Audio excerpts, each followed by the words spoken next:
अब हमारे पास simple tissue में क्या आता है, परमानेंट टिश्यू आता है। अब हम आते हैं तफसील के साथ पढ़ते हैं कि परमानेंट टिश्यू हमारे पास क्या होता है और ये किस बरा की नाम है और ये क्या काम करता है। ठीक है, तो सबसे पहले ये है lack of ability of division. ये बिल्कुल मेरिस्टेमेटिक टिश्यू के अगेंस्ट है। मेरिस्टेमेटिक टिश्यू में क्या है, सारी की सारी बात जो है डिवीजन के बारे में है कि वहाँ पर जो सेल मौजूद होते हैं वो रेगुलर डिवाइड होंगे और क्या है, ग्रोथ में इजाफा करेगा, ख्वाह वो प्राइमरी हो, ख्वाह वो रीग्रो, ख्वाह वो सेकेंडरी हो। लेकिन हमारे पास परमानेंट टिश्यू वो है जिसमें जो है lack of ability of division, इसमें डिवीजन तकसीम होने की कोई सलाहियत मौजूद नहीं है। ये ऐसे सेल पर मुश्तमिल होंगे, ये परमानेंट टिश्यू जिसमें जो है डिवीजन की जिसमें तकसीम होने की कोई सलाहियत मौजूद नहीं होगा। ठीक है, ये हमारे पास क्या है और कहाँ से आते हैं permanent tissue, originate from primary meristem. ये हमारे पास जो है प्राइमरी मेरिस्टम जो मौजूद होता है इससे क्या होता है, ओरिजिनेट होता है। अब प्राइमरी मेरिस्टम का क्या मतलब है, जब हमारे पास जो एपिकल मेरिस्टम होते हैं इसको हम क्या कहते हैं, प्राइमरी मेरिस्टम कहते हैं। क्या एपिकल मेरिस्टम को हम क्या कहते हैं, प्राइमरी मेरिस्टम कहते हैं। जब प्राइमरी मेरिस्टम हमारे पास इलांगेशन में इजाफा करता है, लेकिन इधर जो हमारे पास जो परमानेंट टिश्यू है यही प्राइमरी मेरिस्टम से क्या होता है, ओरिजिनेट होता है। कैसे ओरिजिनेट होता है, जब ये एपिकल मेरिस्टम जब अपने जो है अब मेच्योरिटी को पहुंच जाता है, जो ये अब डिवीजन को बंद कर देता है, तो ये किस में कन्वर्ट होता है, परमानेंट टिश्यू में कन्वर्ट होता है। ठीक है, तो हमारे पास जो एपिकल मेरिस्टम या प्राइमरी मेरिस्टम इसको इसलिए कहते हैं कि ये प्राइमरी ग्रोथ में इजाफा करता है, इलांगेशन में इजाफा करता है। तो ये जब मिच्योर होते हैं ये एपिकल मेरिस्टम या प्राइमरी मेरिस्टम, तो इसके बाद वो जो है ग्रोथ नहीं करता, उसका ग्रोथ स्टॉप हो जाते हैं, उसके सेल जो है मिच्योर हो जाते हैं, तो ये किस में कन्वर्ट हो जाते हैं, परमानेंट टिश्यू में कन्वर्ट हो जाते हैं। ठीक है, ये कॉन्सेप्ट आपने क्लियर कर लिया। ठीक है, तो इसमें कोई एबिलिटी की कोई सलाहियत नहीं होगी, इसमें जो है तकसीम होने की कोई सलाहियत नहीं होगी क्योंकि वो मिच्योर होते हैं और इनमें जो है दोबारा डिवीजन नहीं होती। ठीक है, अब हम आते हैं कि जो हमारे पास परमानेंट टिश्यू है हमारे पास फिर तीन किस्म के हैं। ठीक है, परमानेंट टिश्यू भी हमारे पास तीन किस्म के हैं। एक जो है हमारे पास एपिडर्मल टिश्यू है, दूसरा हमारे पास क्या है, ग्राउंड टिश्यू है, और ये हमारे पास सपोर्टिंग टिश्यू है। ये जो हमारे पास सपोर्टिंग टिश्यू आप ग्राउंड टिश्यू और एपिडर्मल देख रहे हैं, ये भी अपने अपने इनके क्या है, फंक्शन है और प्लांट के मुख्तलिफ किस्म के हिस्सों में मौजूद होते हैं। सबसे पहले आते हैं एपिडर्मल टिश्यू की जानिब। एपिडर्मल टिश्यू हमारे पास outermost layer of leaf, stem and roots. ये हमारे पास जो स्टेम होता है, लीफ होता है, रूट्स होता है, यानी कि जो आउटर मोस्ट जो कवर होता है ये कौन से टिश्यू से बना होता है, एपिडर्मल टिश्यू से बना होता है। ठीक है, और इनमें जो सेल मौजूद होते हैं वो क्या होंगे, फ्लैट होंगे और इरेगुलर होंगे। ठीक है, इनमें जो सेल क्या होंगे, फ्लैट होंगे। फ्लैट का मतलब ये हमवार इस तरह बिल्कुल तरह फ्लैट स्ट्रक्चर होंगे, रेक्टेंगल शेप में होंगे या स्क्वायर शक्ल में होंगे। ठीक है, व्हाटएवर, लेकिन फ्लैट होंगे। ठीक है, या इरेगुलर होंगे। अगर फ्लैट होते तो सारे फ्लैट होंगे, अगर इरेगुलर तो सारे इरेगुलर होंगे।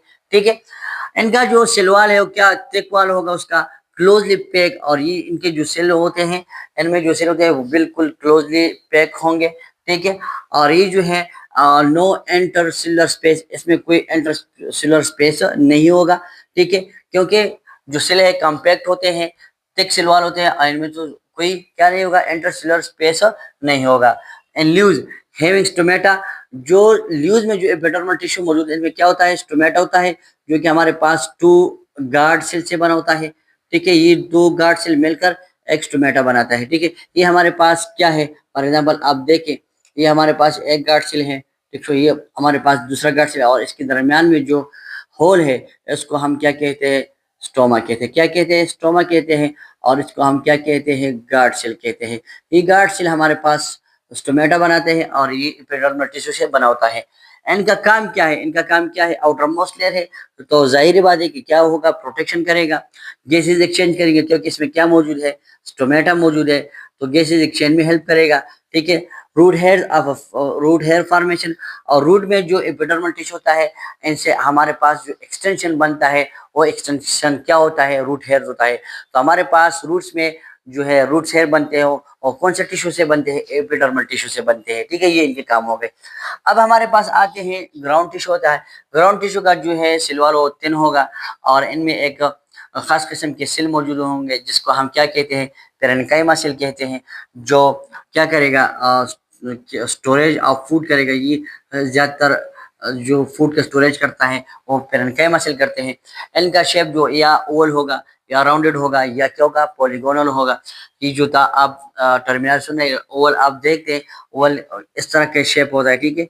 इस तरह के जो शेप होता है वो ओवल होता है। राउंडेड आप देखते हैं जो स्फेरिकल शेप होता है, दायरा वाला, ठीक है। और पॉलीगोनल ये कि इनके बहुत से साइड्स होते हैं, ठीक है।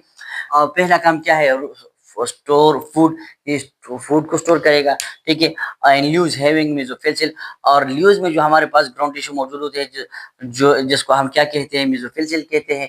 ये मेसोफिल मिलकर ये मेसोफिल मिलकर लीफ में क्या बनेगा, ग्राउंड टिश्यू बनेगा, जिसका काम क्या है, फोटोसिंथेसिस है, ठीक है, खुराक बनाएगा। तो हमारे पास इनके दो काम है, एक तो है स्टोर फूड और दूसरा काम क्या है, खुराक बनाना, फूड फार्मेशन, ठीक है। क्योंकि इनमें जो मेसोफिल सेल होते हैं वो क्या करते हैं, फोटोसिंथेसिस करते हैं। फोटोसिंथेसिस पर इंशाल्लाह हम डिटेल से वीडियो बनाएंगे। फिर तो हमारे पास परमानेंट टिश्यू में आखिर जो आता है सपोर्टिंग टिश्यू। सपोर्टिंग टिश्यू का नाम से आपको जाहिर है कि सपोर्टिंग टिश्यू का मतलब क्या है, कि ये प्लांट्स को क्या करेगा, सपोर्ट करेगा, ठीक है। जो प्लांट इरेक्ट होता है, हार्ड होता है, रिजिड होता है, ये किसकी वजह से, सपोर्टिंग टिश्यू की वजह से होता है इनका। और फिर प्लांट को क्या देगा, शेप देगा, प्लांट को क्या देगा, स्ट्रेंथ देगा, ताकत देगा, और प्लांट को क्या देगा, फ्लेक्सिबिलिटी देगा, ठीक है। अब हमारे पास सपोर्टिंग टिश्यू भी दो किस्म के हैं, एक को हम क्या कहते हैं, कोलेनकाइमा, और दूसरे को हम क्या कहते हैं, स्क्लेरेनकाइमा कहते हैं।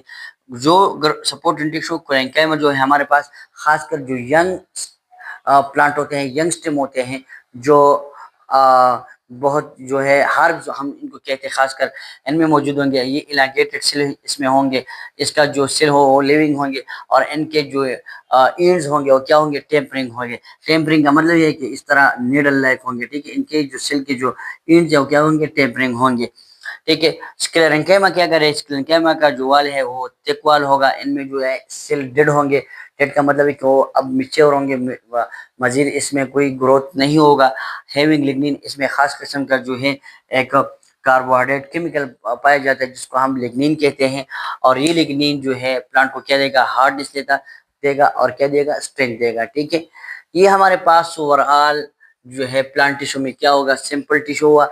अब हमारे पास आते हैं, अब हमारे पास आता है, क्या आता है, कंपाउंड टिश्यू, जिसको हमने पढ़ा कि ये हमारे पास डिफरेंट सेल से बनेगा।